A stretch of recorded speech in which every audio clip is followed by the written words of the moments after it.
किसी ने बड़े ही कमाल की बात कही है कि जिसका मन मस्त है उसके पास समस्त है। हेलो दोस्तों, नमस्कार। मेरा नाम है ललित। आपका बहुत बहुत स्वागत है हमारे चैनल में। दोस्तों, आज हमारी वीडियो का टाइटल है समस्त जीवन का सार। साथियों, एक कहानी है एक राजा की जिसका एक लड़का हुआ करता था, लेकिन वह लाड़ प्यार की वजह से बहुत बिगड़ गया था। तो वो किसी की बात नहीं सुनता, जो उसके मन में आता उसका मन बड़ा चंचल हुआ करता था। उसकी उम्र 12-13 साल होगी, लेकिन राजा उससे बहुत ज्यादा परेशान हो गया था। एक दिन वह उससे तंग आकर उससे राज्य से बाहर निकाल देता है और अपने देश से देश निकाला कर देता है। साथियों, उसे राज दरबारी रोकते हैं, रानी तक रोकती है कि उसे क्यों भेज रहे हो, इकलौता राजा है। राज दरबारी समझाते हैं कि राजा साहब, आज नहीं तो कल इस राज्य को एक राजा भी तो चाहिए होगा।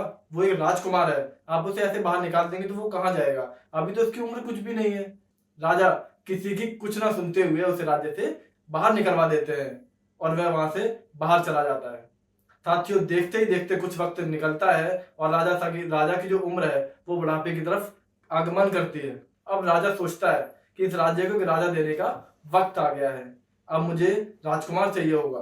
राजा राज दरबारियों को बुलाता है और कहता है कि जाओ मेरे राजकुमार को ढूंढ कर लाओ, क्योंकि अब वक्त आ चुका है, क्योंकि मेरी उम्र काफी ढल चुकी है और मैं इस राज्य को संभालने के अब काबिल नहीं हूं। अब इस राज्य को नए राज्य की जरूरत है।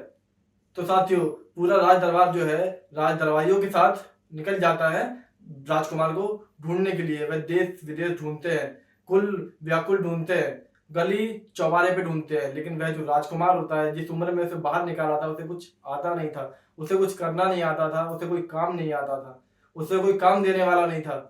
उसने कुछ सीखा ही नहीं था, क्योंकि उसकी उम्र ही कुछ नहीं थी। 12 से 13 साल कितनी उम्र होती है जब लोगों को कुछ आता है। तो वह वहां से बाहर निकल कर आता है, उसे कुछ नहीं आते हुए वह भीख मांगना शुरू कर देता है। उसकी उम्र ज्यादा हो गई थी, उसके बाल बड़े बड़े हो गए, उसकी दाढ़ी मूंछ निकल आई थी, लेकिन जैसे वो नहाता धोता नहीं था, भीख मांगता था, उसके कपड़े भी फटे हुए थे और उसके बदन पर मैल जमने लगा था।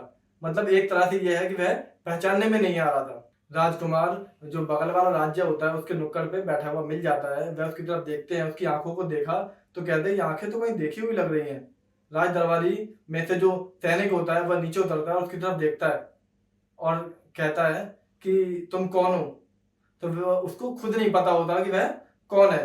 तो वह उसकी तरफ देखते हैं, लेकिन उसकी आंखों से वह पहचान लेता है कि आंखें तो पहले कहीं देखी हुई लग रही है, शायद राजकुमार की है, लेकिन वह श्योर नहीं होता कि वह राजकुमार ही है।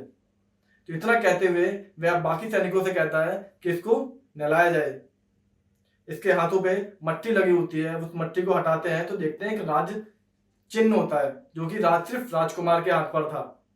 तो जैसे ही वह ये देखता है, सारे सैनिक घोड़े से उतरकर उसके उसके बाद घुटनों पर आ जाते हैं कि राजकुमार की जय हो, कि आप ही हमारे राजकुमार हो। लेकिन जैसे ही वह राजकुमार इतनी सी बात सुनता है, उसके अंदर एक ऊर्जा सी भर जाती है और वह समझ जाता है कि मैं कुछ खास हूं। वह वहां से सीधे खड़ा होता है और सैनिकों को फरमान देता है कि राजकुमार को नहलाया जाए। तो राजकुमार को नहलाने के लिए ले जाते हैं। राजकुमार को नहला धुलाकर वहां से राज्य में वापस लेकर आते हैं। साथियों, यह कहानी उस राजकुमार राजा या उन सैनिकों की नहीं है, यह कहानी है हमारी और आपकी।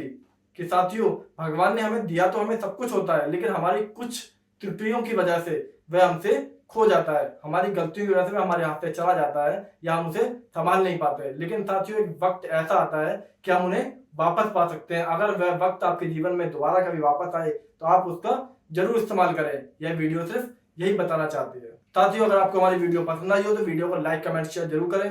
अगर आप हमारे चैनल पर नए हैं तो चैनल को सब्सक्राइब कर लीजिए और वीडियो की सारी नोटिफिकेशन आपको मिलती रहेंगी। साथियों, अगर आप इस वीडियो को यहाँ तक देख चुके हैं तो इस वीडियो पे कमेंट जरूर करें, जिससे हमारा प्रोत्साहन बढ़ता रहेगा। धन्यवाद।